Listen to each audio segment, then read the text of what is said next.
बहुत बहुत important point, वो रिसाइकलिंग कर रहे हैं न्यूट्रिएंट्स की, है ना। देखो हमारी न्यूट्रिएंट्स जो आए सॉइल के अंदर आए, किसकी वजह से आए? डिकम्पोजर्स की वजह से आए। Plastic is actually non biodegradable, तो ये हमारा आंसर नहीं होगा।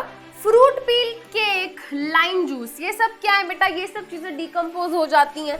अगर लायन नहीं रहे तो आप देखो बेटा, डियर बहुत ज्यादा बढ़ जाएंगे, डियर बहुत ज्यादा बढ़ जाएंगे और वो बहुत सारे डियर बहुत सारी घास खा जाएंगे, एक दिन हो सकता है सारी घास खत्म कर दे वो, ठीक है।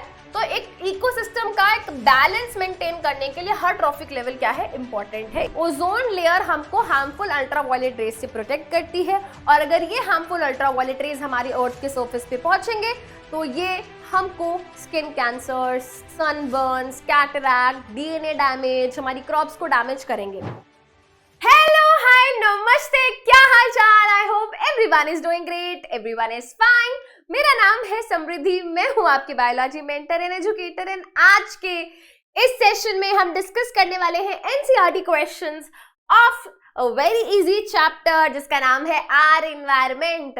मैं जब भी इस चैप्टर को पढ़ाती हूँ मैं आपको हमेशा एक ही बात बोलती हूँ कि बेटा एक्चुअली में लिटरली फ्री के 5 नंबर हैं आर एनवायरमेंट चैप्टर के।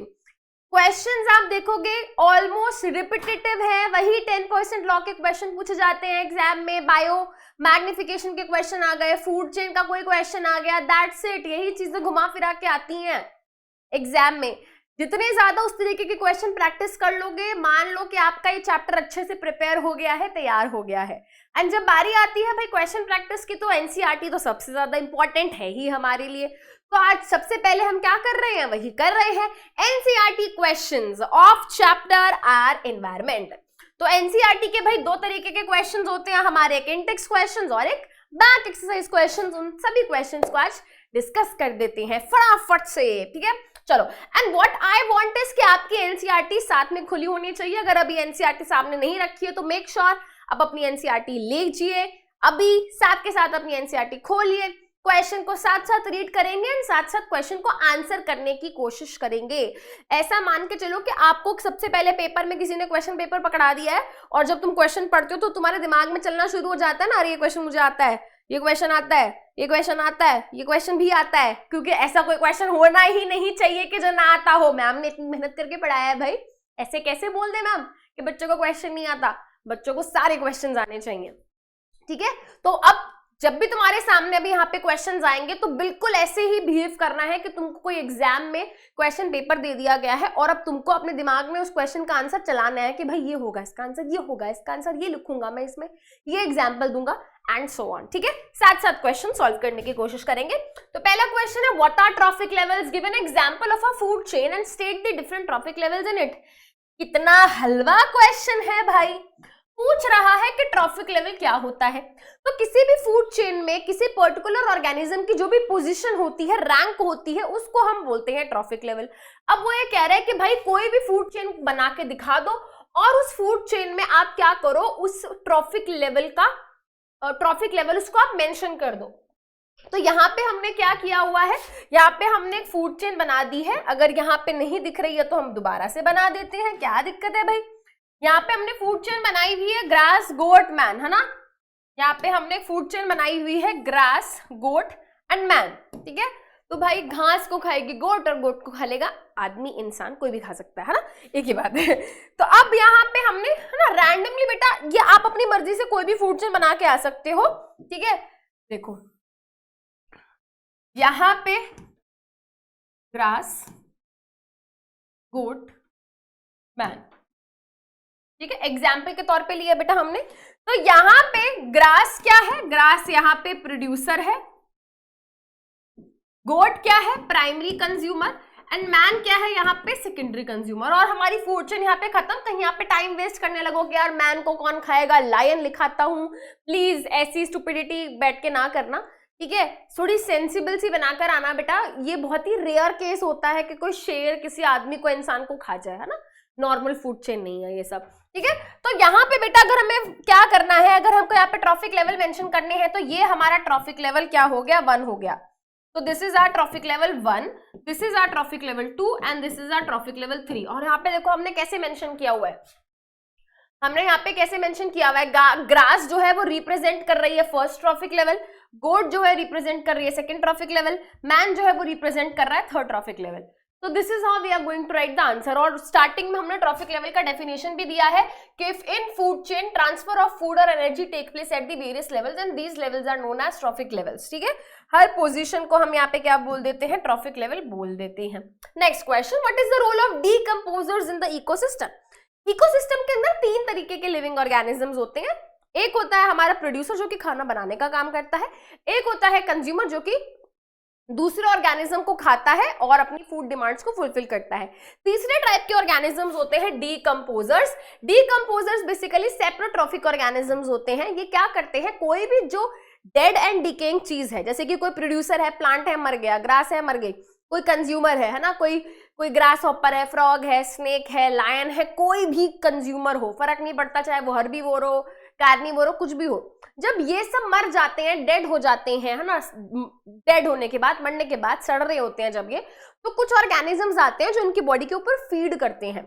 इनकी बॉडी के ऊपर जब फीड करते हैं तो इनकी बॉडी के जो कॉम्प्लेक्स सब्सटेंसेस होते हैं वो उनको तोड़ के सिंपल सब्सटेंसेस में कन्वर्ट कर देते हैं एंड वो सारे सिंपल सब्सटेंसेस सॉइल में मिक्स हो जाते हैं एंड वो सारे सब्सटेंसेस बेसिकली मिनरल्स की फॉर्म में हमारी सॉइल में मिक्स होते हैं। अब इन्हीं मिनरल्स को बाद में प्लांट्स क्या कर लेते हैं, एब्जॉर्ब कर लेते हैं और उनको फिर अपनी ग्रोथ एंड डेवलपमेंट के लिए यूज करते हैं। तो इकोसिस्टम में भाई डीकंपोजर क्या कर रहे हैं, एक तो डीकंपोजिशन की प्रोसेस करके क्या कर रहे हैं, वो जो भी डेड एंड डिकेइंग चीजें थी वहां पे उनको एक तो क्लींजिंग एजेंट की तरह काम कर रहे हैं ना। मान लो कोई डेड प्लांट के पार्ट्स पड़े हैं, डेड एनिमल की बॉडी पड़ी है, तो over a period of time वो उसको डीकंपोज करेंगे तो एक जगह एक तरीके से वो धीरे धीरे डीकंपोज हो जाएगा, तो वहां से क्लीन हो जाएगा, वहां से वहां पे नो लॉन्गर वहां पे नहीं रहेगा, तो वहां से क्लीन हो जाएगा। तो इन्वायरमेंट को क्लींजिंग एजेंट की तरह काम करते हैं डेड प्लांट्स और एनिमल्स की बॉडी को। बहुत इंपॉर्टेंट पॉइंट बेटा, बहुत बहुत इंपॉर्टेंट पॉइंट, वो रिसाइकलिंग कर रहे हैं न्यूट्रिएंट्स की, है ना। देखो हमारी न्यूट्रिएंट्स जो आए सॉइल के अंदर आए किसकी वजह से आए, डीकंपोजर्स की वजह से। अभी हमने समझा they provide space for new being in the biosphere, है ना, स्पेस क्रिएट कर रहे हैं डिकम्पोज करके पुरानी चीजों को। They help in putting back the various elements into water, soil, air. ठीक है, वही बात बेटा, जब किसी डेड एंड डिकेइंग चीज को जब वो डिकम्पोज करते हैं तो उनकी बॉडी में से निकलने वाले जो न्यूट्रिएंट्स हैं, सब्सटेंसेस हैं, एलिमेंट्स हैं, वो एयर में, वाटर में, सॉइल में जाते हैं। जैसे कि भाई किसी ऑर्गेनिज्म के डेड टिश्यूज को डिकम्पोजर जब डिकम्पोज करता है तो उसमें से CO2 निकलती है ना, वो रिएक्शंस होते हैं।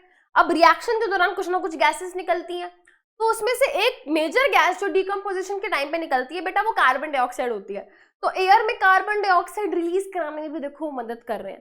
तो बहुत सारे एलिमेंट्स जो उनकी बॉडी में से निकलते हैं डेड एंड डिकेइंग मैटर को जब वो डिकम्पोज करते हैं, तो वो बहुत सारे एलिमेंट्स वापस से वाटर, सॉइल, एयर में डालने का काम कौन कर रहा है, हमारे डिकम्पोजर्स कर रहे हैं।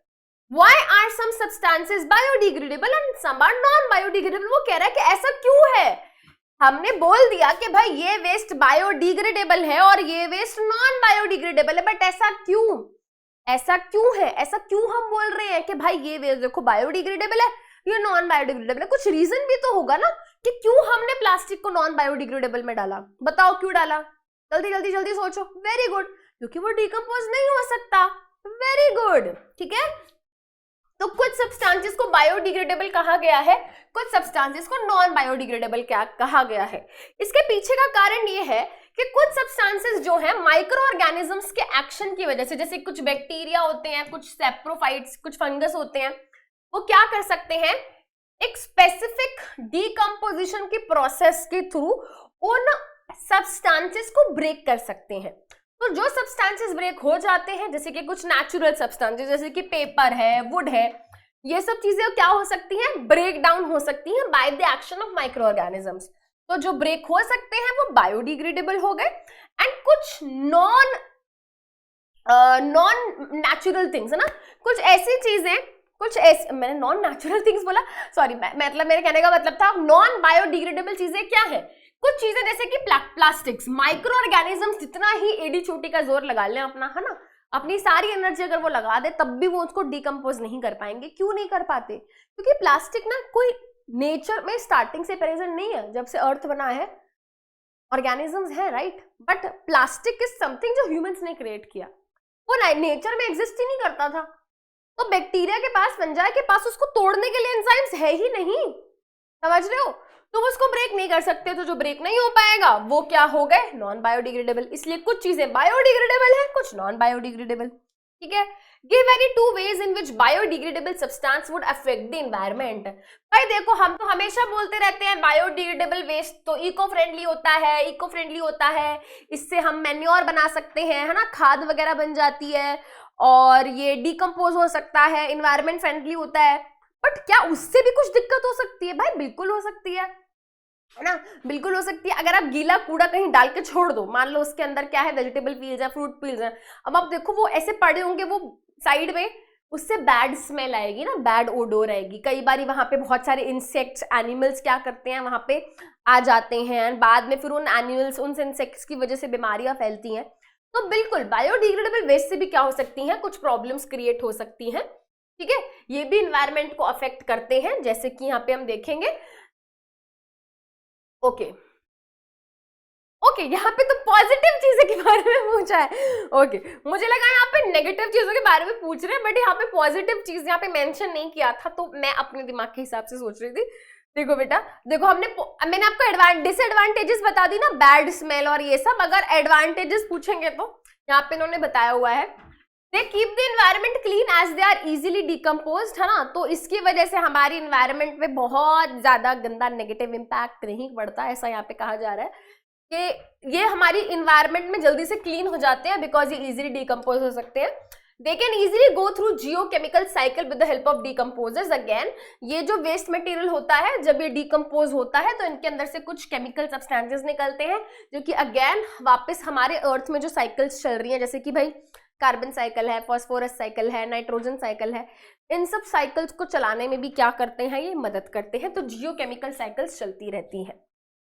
Moving ahead, give any two ways in which non-biodegradable substances would affect the environment। तो पहले biodegradable की बात हुई, अब non-biodegradable की बात होगी। तो non-biodegradable substances क्या कर सकते हैं भाई, ये air, soil, water pollution cause करते हैं।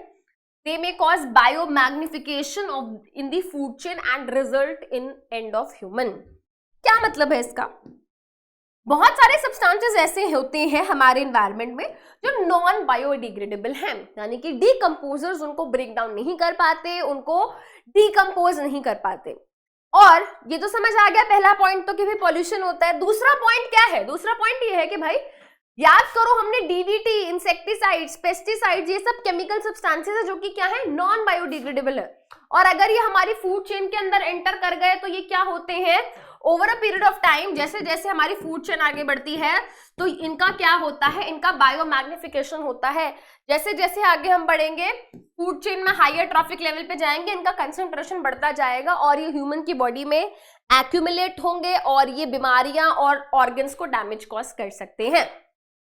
Next question, what is ozone, how does it affect the ecosystem. बहुत ही इजी क्वेश्चन है। अब देखो बेटा, ये कह रहा है ओजोन क्या है, तो हम ये बताएंगे कि भाई देखो, ओजोन एक गैस होती है। ओजोन क्या होती है? गैस होती है, ठीक है। अब जब इस ओजोन की बात करेंगे तो हम मेंशन करेंगे कि क्या है भाई, हमारे अर्थ के अराउंड जो एटमॉस्फेयर है उसकी एक लेयर होती है जिसका नाम होता है स्ट्रेटोस्फियर, जिसका नाम होता है स्ट्रेटोस्फियर। तो हमारे स्ट्रेटोस्फियर में क्या है, एक ओजोन लेयर नाम की लेयर है जो कि बेसिकली ओजोन गैस से मिलके बनी होती है। ये क्या बनाया मैंने, ये मैंने बनाई है ओजोन गैस। तो ये हमारे इकोसिस्टम को कैसे अफेक्ट कर रही है भाई, आप ये देखो, सारे इकोसिस्टम हमारे अर्थ पे ही तो हैं। डेजर्ट है, पॉन्ड है, लेक है, रिवर है, माउंटेन है, कितने सारे इकोसिस्टम है। अब ये सारे के सारे इकोसिस्टम अर्थ पे ही हैं। ओजोन लेयर का काम क्या करना है, ओजोन लेयर का काम क्या है भाई, अर्थ के सरफेस पे जो भी यूवी रेज आ रही है, ठीक है, उससे प्रोटेक्शन करना। अर्थ के सरफेस पे तो पहुंचने नहीं दे रहा ओजोन लेयर। सन से जो भी ultraviolet rays, UV rays का मतलब होता है अल्ट्रा वायलेट रेडिएशन, ठीक है, ये भी बहुत तरीके की होती है। UV ray, UVA, ultraviolet A rays, ultraviolet B rays, अलग अलग तरीके की होती है, इसमें अब नहीं जाएंगे डिटेल में। तो कहने का मतलब ये है कि भाई ये जो ओजोन लेयर है ना, ये जो ओजोन लेयर है, ये ओजोन लेयर इस हार्मफुल यूवी रेस से क्या करती है, हमको प्रोटेक्ट करती है। इसको एब्जॉर्ब करके हमको बचाती है। ठीक है, तो यहाँ पे हम बताएंगे, कैसे बताएंगे, ऐसे बताएंगे। ओजोन क्या है, ओजोन का मॉलिक्यूल जो होता है वो 3 एटम्स ऑफ ऑक्सीजन से मिलके बना होता है। ठीक है, आइसोटोप वगैरह तो भाई छोड़ो, जाने ही दो, इतना तो रहने दो। ठीक है, इसका काम क्या है, मेन फंक्शन ओजोन लेयर का ये है to provide protection to the earth surface, earth के सरफेस को हार्मफुल यूवी रेज से बचाने का काम है। ठीक है, ये हार्मफुल होती हैं, ये अलग अलग बीमारियां कॉज कर सकती है, जैसे कि स्किन कैंसर, कैटरैक्ट, सनबर्न्स, ये सब क्या कर सकती हैं, ये कर सकती हैं। ठीक है, चलिए, how can you help in reducing the problem of waste disposal, give any 2 methods. वो कह रहा है कि आप वेस्ट डिस्पोजल की जो प्रॉब्लम है उसको रिड्यूस कैसे करते हो। अब देखो यहाँ पे बच्चे कंफ्यूज होते हैं, वो लिख देंगे कि भाई हम क्या करेंगे, हम लैंड फिलिंग कर देंगे जी, हम इंसिनरेशन कर देंगे, हम सीवेज ट्रीटमेंट प्लांट कर देंगे। बेटा वो तो आप वेस्ट डिस्पोज ही कर रहे हो ना। वो कह रहा है कि आप उससे पहले क्या प्रिकॉशन लोगे, उससे पहले क्या स्टेप लोगे अपने लेवल पे, जिससे कि आप वेस्ट कम कर सको। तो यहाँ पे हम क्या कर सकते हैं, यहाँ पे हम 3 R's का कॉन्सेप्ट मेंशन कर सकते हैं कि भाई सबसे पहले तो आप अपने लेवल पे क्या करो, कूड़ा कम बनाओ ना। कूड़ा कम बनाओ मतलब कि अपने घर में कोशिश करो जो आप वेस्ट जनरेट कर रहे हो वो कम करो आप। ठीक है, थोड़ा सस्टेनेबल लिविंग की तरफ जाओ। रिड्यूस, है ना, 3 R's का मतलब होता है रिड्यूस, रीयूज, रिसाइकल। तो इन चीजों के ऊपर ध्यान दो। उसके अलावा अगर आपके घर में छोटा मोटा किचन वेस्ट जो होता है, मेन किचन वेस्ट ही तो होता है घर में, वेजिटेबल पील्स हो गए, फ्रूट पील्स हो गए, कुकिंग करते टाइम बहुत सारा वेस्ट होता है, लेफ्ट ओवर फूड होता है, ये सब चीजों को आप ऐसे फेंक देते हो। भाई आप अपने घर में अगर स्पेस है तो क्रिएट करो एक छोटा सा पोर्शन जहां पे आप कंपोस्ट बना सकते हो। आपके घर में छोटे मोटे पौधे हैं, गमले हैं, उनमें आप डाल दो। तो ये इस तरीके से आप क्या कर सकते हो, रिड्यूस कर सकते हो। तो हम यहाँ पे मेंशन करेंगे क्या, 3 R's का कॉन्सेप्ट। ठीक है, जिसमें कि हमारा रिड्यूस करेंगे। हम क्या कर सकते हैं बेटा, हम हो सकता है कि हम क्या करेंगे भाई, हम अपने व्हीकल्स यूज करें। ठीक है, उससे एयर पोल्यूशन कम होगा। ठीक है, सॉरी, अपने व्हीकल्स यूज करते हैं तो हम पब्लिक ट्रांसपोर्ट यूज कर सकते हैं जिससे एयर पोल्यूशन कम होगा। ठीक है, प्लास्टिक्स को बार बार हर चीज के लिए प्लास्टिक नहीं खरीद के ला रहे हो यार, जो चीजें ऑलरेडी एग्जिस्टिंग है उनको बार बार रीयूज करने की कोशिश करो। प्रेपरेशन ऑफ कंपोस्ट, है ना, आप बायोडिग्रेडेबल वेस्ट से क्या कर सकते हो, कंपोस्ट बना सकते हो। किचन वेस्ट को यूज करके आप क्या कर सकते हो, कंपोस्ट मेन्योर बना सकते हो। ओके, तो अब हम यहाँ पे क्या कर रहे हैं, अब यहाँ पे हम स्टार्ट कर रहे हैं हमारी एक्सरसाइज वाले questions. What we are doing here, we are starting with the exercise questions. ठीक है, पहला क्वेश्चन ये है, which of the following group contain only biodegradable items। इसमें सिर्फ बायोडिग्रेडेबल आइटम्स कौन से ग्रुप में हमको देखने को मिलेंगे, देखते हैं बेटा। ग्रास, फ्लावर, लेदर, ये क्या है बेटा, think about it. Grass natural चीज है, फ्लावर भी नेचुरल चीज है। लेदर क्या होता है बेटा, एनिमल स्किन से बनता है। तो एनिमल्स की स्किन जो है वो डिकम्पोज हो जाती है ना। एनिमल कोई मर जाएगा तो आप देखो उसकी बॉडी डिकम्पोज हो जाएगी। तो ग्रास, फ्लावर, लेदर, ये सब के सब क्या है, ये बायो डिग्रेडेबल का ही क्या है, एग्जाम्पल है। This is an example of biodegradable waste. इसके बाद ग्रास बायोडिग्रेडेबल है, वुड बायोडिग्रेडेबल है, but plastic no no no no no no no no no no no no no. ठीक है, इसको रेड कलर से कर देते हैं।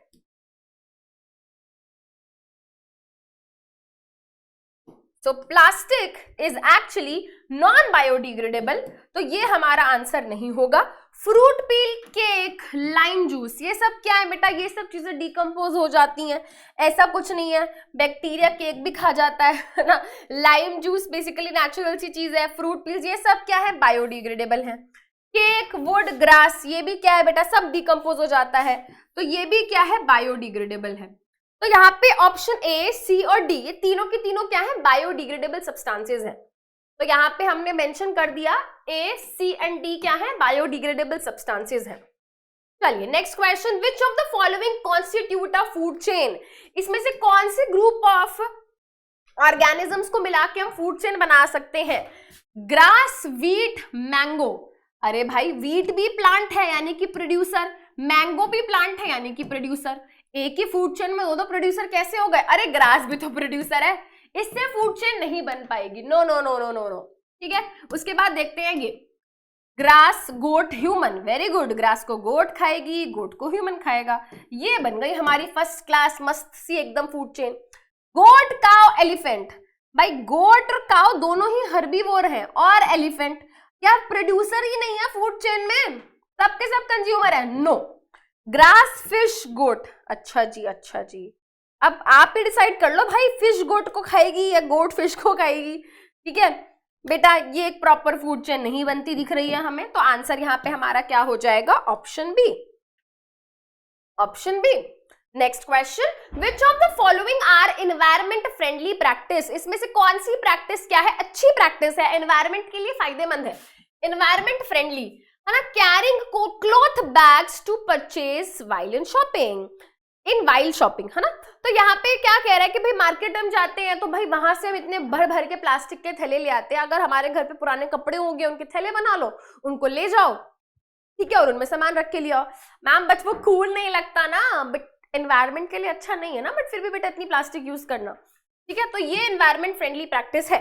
स्विचिंग ऑफ अननेसेसरी लाइट्स, भाई अगर तुम ये नहीं कर सकते क्योंकि तुम्हें कूल लगना है तो एटलीस्ट ये तो कर सकते हो, अपने घर में जो फालतू की लाइट चलती रहती हैं, फैन चलते रहते हैं, अगर उस रूम में नहीं बैठे हो तो प्लीज उनको बंद कर दो, है ना, बंद कर देनी चाहिए, ये मेरी बहुत अच्छी आदत है, मैं हमेशा करती हूँ, ठीक है, और जब मेरे घर में कोई ये सब नहीं करता तो मैं उनको डांटती भी हूँ, तो प्लीज तुमको भी क्या करना है, इन चीजों का ध्यान रखना है। Switch off unnecessarily using lights and fans, walking to school instead of getting your mother to drop you on her scooter, ma'am mummy की जरूरत नहीं पड़ती मैम, अब तो हम इतने बड़े हो गए हैं, अपनी साइकिल अपनी स्कूटी पे जाते हैं, है ना, बट ये क्या है बेटा, ट्राई टू वॉक, आपके स्टेप्स भी पूरे होंगे, आपकी फिजिकल हेल्थ भी अच्छी रहेगी, है ना, और जो पेट्रोल खर्च हो रहा है, एनवायरमेंट में पोल्यूशन हो रहा है, वो भी नहीं होगा। तो बेसिकली सारी की सारी एनवायरमेंट फ्रेंडली प्रैक्टिसेस हैं, तो आंसर हो गया हमारा option D. Next question, next question, what will happen if we kill all the organisms in one trophic level? मान लेते हैं हमारे पास क्या है, एक फूड चेन है, फूड चेन लेटेस्ट से क्या है, फूड चेन हमारी हो गई, फॉर एग्जाम्पल एक छोटी सी फूड चेन बनाएंगे, यहाँ पे हमारे पास एक फूड चेन है ग्रास, ग्रास को खाया लेटेस्ट से डियर ने, और डियर को खाया लायन ने। अब वो ये कह रहा है, मान लो क्या होता है अगर हम एक ट्रॉफिक लेवल के सभी ऑर्गेनिजम्स को मार देते हैं तो क्या होगा। देखो बेटा, मान लेते हैं हमने इस ट्रॉफिक लेवल के, ये T1 है, ये T2 है और ये T3 है, मान लेते हैं हमने एक ट्रॉफिक लेवल के सारे लिविंग ऑर्गेनिजम्स जो थे उनको मार दिया, तो अब क्या होगा, फूड चेन पे क्या इंपैक्ट पड़ेगा, ये इंपैक्ट पड़ेगा, देखो बेटा डियर नहीं रहे, तो डियर नहीं रहे तो बेचारा क्या होगा, पहले शोक सभा होगी, बड़ा याद आते हैं, अरे नहीं, डियर नहीं रहे तो दिक्कत ये होगी, लायन बेचारा याद में मर जाएगा भूखा, ठीक है, लायन घास तो खाएगा नहीं, है ना, और डियर उसको मिलेगा नहीं, तो बेचारा लायन आउट ऑफ स्टारवेशन क्या होगा, मर जाएगा। अब इसको हम ऐसे नहीं लिखेंगे लायन मर जाएगा, हम ये बोलेंगे organisms of higher trophic level will be impacted, and उसका इंपैक्ट ये होगा द पॉपुलेशन विल डिक्रीज, ठीक है, तो जिस भी ट्रॉफिक लेवल के ऑर्गेनिजम्स को हमने मारा है उससे हायर ट्रॉफिक लेवल के ऑर्गेनिजम्स की पॉपुलेशन क्या होगी, हमेशा याद रखेंगे वो कम हो जाएगी, पॉपुलेशन क्या होगी, डिक्रीज होगी। बेटा लॉजिकल सी चीज है, दिमाग लगा पा रहे हो ना, थोड़ी सी बुद्धि लगा लो यार, थोड़ी सी है, थोड़ी सी ही लगा लो, ज्यादा लगाने की चीज है भी नहीं यहाँ पे, सिंपल सी बात है बेटा, अगर आप ट्रॉफिक लेवल 2 के ऑर्गेनिजम्स को हटा दोगे तो ऑब्वियस सी बात है ट्रॉफिक लेवल 3 के जो भी ऑर्गेनिजम्स होंगे उनको खाना नहीं मिलेगा, क्योंकि 3 वाले तो 2 पे डिपेंडेंट है ना, 3 के ऊपर 4 वाले डिपेंडेंट है, समझ रहे हो। तो अगर आपने किसी एक ट्रॉफिक लेवल के ऑर्गेनिजम्स को हटा दिया है तो उससे जो भी हायर वाले होंगे उनको खाना नहीं मिलेगा, बेचारे खाना ना मिलने के कारण आउट ऑफ स्टारवेशन भूखे मर जाएंगे, जिनकी वजह से उनकी पॉपुलेशन कम हो जाएगी। दूसरा इंपैक्ट ये होगा कि जो ट्रॉफिक लेवल 2 है उससे पहले वाला जो ट्रॉफिक लेवल है उसकी पॉपुलेशन क्या होगी, बढ़ जाएगी, उसकी पॉपुलेशन क्या होगी, पॉपुलेशन बढ़ जाएगी। क्यों भाई, देखो ग्रास को तो डियर खा जाता था, जिसकी वजह से उसकी पॉपुलेशन कहीं ना कहीं क्या रहती थी, मेंटेन रहती थी, ठीक है, अब डियर है नहीं तो घास को कोई खा नहीं रहा है, बट वो रिप्रोड्यूस तो करे जा रही है, तो उसकी पॉपुलेशन बढ़ती जा रही है, बढ़ती जा रही है, बढ़ती जा रही है। तो जिस भी ट्रॉफिक लेवल के ऑर्गेनिजम्स को हमने रिमूव किया है, मार दिया है, उससे हायर ट्रॉफिक लेवल की पॉपुलेशन घटती है एंड पहले वाले की बढ़ती है, ठीक है। चलो, if we kill all the organisms of one trophic level, the food supply, जो भी फूड का सप्लाई था ट्रॉफिक लेवल 3 की तरफ, वो क्या होगा, स्टॉप हो जाएगा, जिसकी वजह से क्या होगा, इम्बैलेंस आएगा हमारे इकोसिस्टम में। तो जितने भी एनिमल्स होंगे किसके हायर लेवल के, वो क्या होंगे, मर जाएंगे, they will die, making the growth of animals in lower trophic level increases. ठीक है, हायर ट्रॉफिक लेवल मर जाएंगे, पॉपुलेशन कम, और जो पहले लोअर ट्रॉफिक लेवल वाले ऑर्गेनिजम्स थे, लोअर देखो ये हायर है ये लोअर है, तो लोअर ट्रॉफिक लेवल वाले ऑर्गेनिजम्स की क्या होगी, इंक्रीज हो जाएगी एनॉर्मस वे में। तो ये सारा का सारा कलेश पैदा हो जाएगा, जिसकी वजह से हम बोल सकते हैं ओवरऑल इम्बैलेंस, ओवरऑल बैलेंस जो है वो क्या होगा, अफेक्ट होगा। ठीक है, तो आप देख रहे हो मैंने यहाँ पे कुछ चीजों को अंडरलाइन किया है, तो आपको उन टर्म्स को अपने आंसर में मेंशन करना है। इम्बैलेंस हो जाएगा, animals higher level die, lower level ठीक है इंक्रीज, इम्बैलेंस, ऐसे ऐसे सुंदर सुंदर टर्म्स का छोक लगा देना। छोक समझते हो, छौका बेटा, छौका, एकदम एकदम वो बनाते हैं ना, सब्जी बनाते हैं उसमें मस्त छौक मारते हैं, टेस्ट आता है। तो आंसर आपका ऐसा होना चाहिए, मस्त तड़का होना चाहिए उसमें सारे टर्म्स का। चलिए आगे चलते हैं। Will the impact of removing all the organisms in trophic level be different for different trophic levels? Can the organisms of any one trophic level be removed without causing any damage? क्या कह रहा है भाई, क्या कह रहा है? देखो अभी जो हमने पीछे पूरी कहानी डिस्कस करी ना, अब ये वही चीज पूछ रहा है। हम डिस्कस करके आ चुके हैं पीछे वो चीज हम डिस्कस करके आ चुके हैं, सेम चीज पूछ रहा है। वो ये कह रहा है कि मान लो अगर हम किसी फूड चेन में से एक ट्रॉफिक लेवल के सारे ऑर्गेनिजम्स हटा देते हैं तो क्या सभी ट्रॉफिक लेवल पे सेम इफेक्ट आता है? नहीं भाई, अभी हमने डिस्कस करी है चीज पीछे ही कि अगर हम एक ट्रॉफिक लेवल के ऑर्गेनिजम्स को हटाते हैं तो हर ट्रॉफिक लेवल पे सेम इफेक्ट नहीं आता। किसी की पॉपुलेशन घट रही है तो किसी की बढ़ रही है, तो सब पे सेम इफेक्ट नहीं है। ऑल ट्रॉफिक लेवल्स पर सेम इम्पैक्ट या इफेक्ट नहीं आता। कैन द ऑर्गेनिजम्स है ना, तो इसका आंसर तो हो गया नो, सब सारे ट्रॉफिक लेवल्स पर सेम इफेक्ट इम्पैक्ट नहीं आता। Can the organisms of any one trophic level be removed without causing any damage to the ecosystem? वो कह रहा है कि क्या ऐसा हो सकता है कि हम किसी एक ट्रॉफिक लेवल के ऑर्गेनिजम्स को हटाएं और इकोसिस्टम में कोई इम्बैलेंस ना हो या डैमेज ना हो? ऐसा पॉसिबल है? तुम खुद बताओ बेटा, ऐसा पॉसिबल है? चलो वन बाय वन चलते हैं। मान लो मैं इस ट्रॉफिक लेवल के सारे ऑर्गेनिजम्स को हटा दूं, इनके ऊपर इफेक्ट आएगा? बिल्कुल आएगा भाई। कौन कह रहा है कि नहीं आएगा? बिल्कुल आएगा। ग्रास नहीं रहेगी तो डियर बेचारा मर गया, डियर नहीं रहा तो लायन भी मर गया। ठीक है, इसका हटाया तो हम समझ चुके हैं, इसका हटाया तो हम क्या है समझ चुके हैं कि भाई देखो ये हटाया तो ये इम्पैक्ट, लायन को हटा देंगे तो क्या इम्पैक्ट आएगा? देखो बेटा, हर इकोसिस्टम का क्या होता है, हर इकोसिस्टम का ना अपना एक हर स्पीशीज की एक इंपॉर्टेंस होती है। ठीक है, देखो कहीं ना कहीं अगर लायन नहीं रहे तो आप देखो बेटा डियर बहुत ज्यादा बढ़ जाएंगे, और वो बहुत सारे डियर बहुत सारी घास खा जाएंगे और एक दिन हो सकता है सारी घास खत्म कर दे वो। ठीक है, तो एक इकोसिस्टम का एक बैलेंस मेंटेन करने के लिए हर ट्रॉफिक लेवल क्या है, इंपॉर्टेंट है। इसी को हम अपनी भाषा में लिख कर आएंगे। ठीक है, अच्छा बेटा यहाँ पे सेम नहीं पूछा था मैंने, सॉरी वो ये कह रहा था, इसने सही बात बोली थी। Will the impact of removing all the organisms in traffic level be different? हाँ भाई हाँ, बिल्कुल सही कह रहे हो, डिफरेंट है। We agree. मुझे लगा यहाँ पे सेम टर्म लिखा है। भाई जो हमने पीछे बात करी बेटा, ये भी वही बात बोल रहा है। वो ये कह रहा है कि अगर एक ट्रॉफिक लेवल के ऑर्गेनिजम्स को हमने हटा दिया तो हर ट्रॉफिक लेवल पे डिफरेंट इफेक्ट देखने को मिलता है। बिल्कुल वी अग्री विद यू भाई साहब जी, बिल्कुल। देखो हम देख रहे हैं इस पे अलग इफेक्ट है, इस पे अलग इफेक्ट है। ठीक है, तो यस, ठीक है, यहाँ पे हमने गलती से नो लिख दिया था, यहाँ पे यस आएगा। ठीक है, और हम यहाँ पे बताएंगे कि अगर सारे प्रोड्यूसर्स हटा दिए तो क्या होगा, डेथ हो जाएगी प्राइमरी कंज्यूमर्स की। ठीक है, और प्राइमरी कंज्यूमर्स की डेथ होगी तो सेकेंडरी कंज्यूमर्स की। ठीक है, सारे लेवल्स पे ये इफेक्ट आएगा। तो अगर हम किसी भी ऑर्गेनिज्म का रिमूवल करते हैं तो इकोसिस्टम क्या होगा, फूड चेन डिस्टर्ब होगी। और जो हायर ऑर्गेनिजम्स होते हैं ना, हायर लेवल के जो ऑर्गेनिजम्स होते हैं बेटा, वो कंप्लीटली लोअर लेवल के ऑर्गेनिजम्स के ऊपर डिपेंडेंट होते हैं। तो बेटा जंगल का राजा होगा शेर, बट शेर को भी हिरन की जरूरत है और हिरन को घास की जरूरत है। तो बेटा तो कितना ही शेर बन जा, अगर ये नहीं रहेंगे तो तुम्हारा कोई अस्तित्व नहीं है। चलिए आगे चलते हैं, काफी टाइम दे दिया हमने इस क्वेश्चन पे। Next question, what is biological magnification? Will the levels of this magnification be different at different trophic levels? ठीक है, देखो यहाँ पे कह रहा है कि बायोलॉजिकल मैग्निफिकेशन क्या होती है, अच्छे से हमने जो पढ़ा है क्लास में वो बताएंगे भाई। बायोलॉजिकल मैग्निफिकेशन को बायो मैग्निफिकेशन बोलते हैं। ये एक फिनोमिना है जिसमें हम ऑब्जर्व करते हैं कि अगर कोई भी नॉन बायोडिग्रेडेबल या टॉक्सिक सब्सटेंस या केमिकल फूड चेन में एंटर करता है तो over a period of time वो हर ट्रॉफिक लेवल पे अपनी कंसंट्रेशन को बढ़ा लेता है और ऑर्गेनिजम्स के टिश्यू में एक्यूमुलेट होता है। इसी फिनोमिना को हम बायो मैग्निफिकेशन या फिर बायोलॉजिकल मैग्निफिकेशन बोलते हैं। अब वो ये कह रहा है कि जो लेवल होते हैं किसके, मैग्निफिकेशन के, क्या वो डिफरेंट है हर डिफरेंट ट्रॉफिक लेवल पे? बिल्कुल। अगर मेरी ये फूड चेन है traffic level 1, traffic level 2, 3, 4, 5 and so on, ठीक है, तो बायो मैग्निफिकेशन का फिनोमेना यही कहता है भाई जैसे जैसे हायर ट्रॉफिक लेवल की तरफ जाएंगे हर ट्रॉफिक लेवल पे क्या होगा, केमिकल की कंसंट्रेशन बढ़ जाएगी।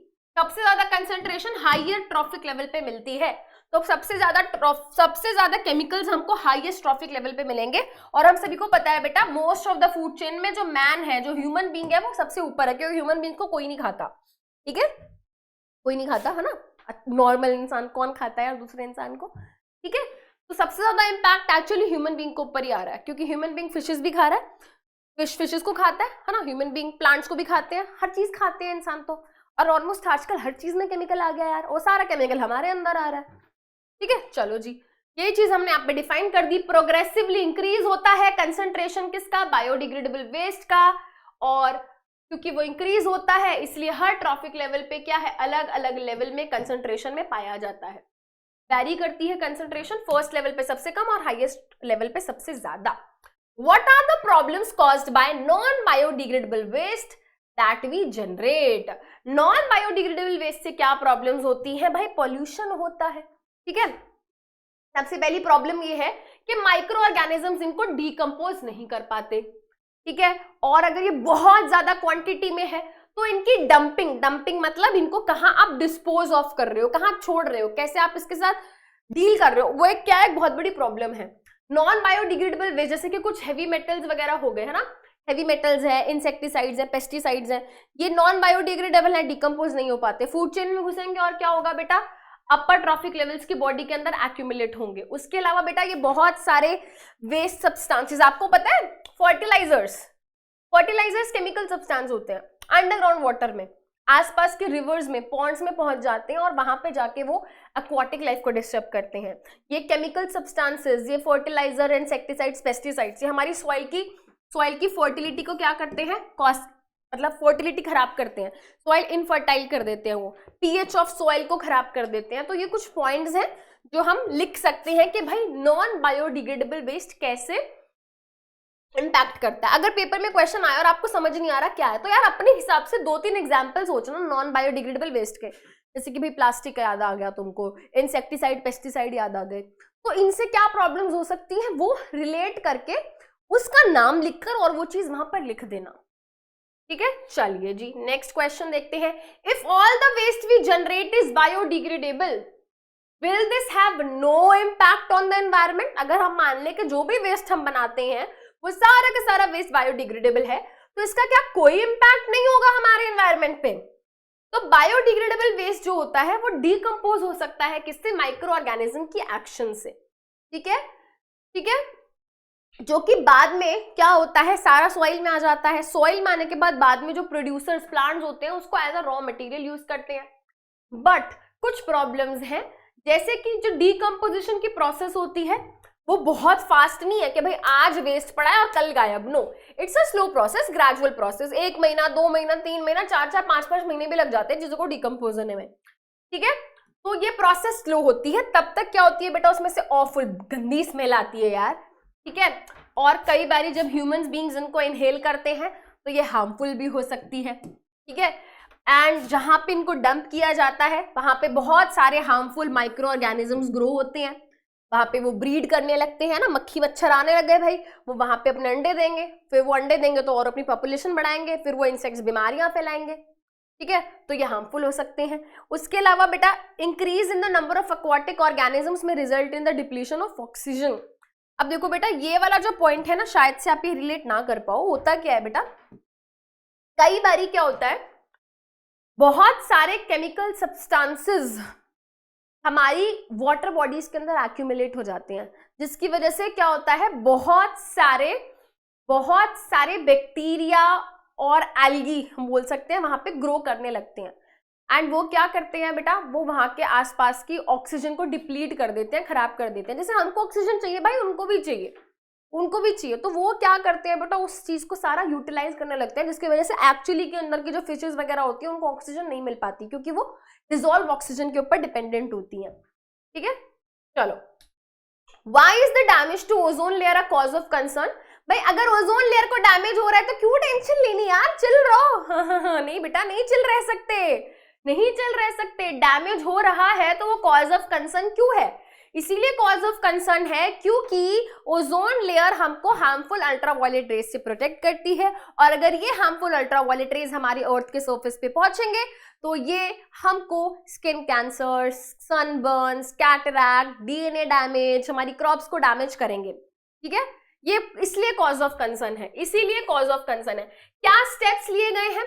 तो UNEP, united nations environment programme के तहत एक डॉक्यूमेंट नहीं मतलब एक ट्रीटी हुई, एक बहुत सारी बड़ी बड़ी कंट्रीज ने मिलकर भाई एक समझौता किया कि अब से हम क्या करेंगे, ठीक है, अब से हम अपनी कंट्री के अंदर जो भी क्लोरोफ्लोरोकार्बन्स का यूज है उसको हम कम करेंगे, उसको लिमिट डाउन करेंगे, क्योंकि यही क्लोरोफ्लोरोकार्बन जाके ओजोन लेयर को डैमेज कर रहे हैं।